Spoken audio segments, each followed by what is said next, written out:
Sinindihan niya ang kanyang sapatos sa loob ng sinasakyang eroplano.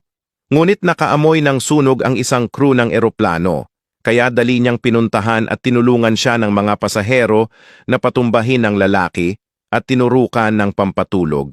At nagulat sila sa laman ng sapatos ng lalaki, isa palang pampasabog. Kaya hindi nila ito napansin.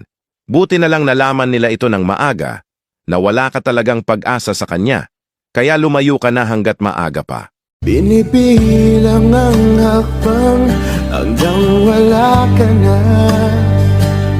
Nagbabaka sakaling lilingon ka pa.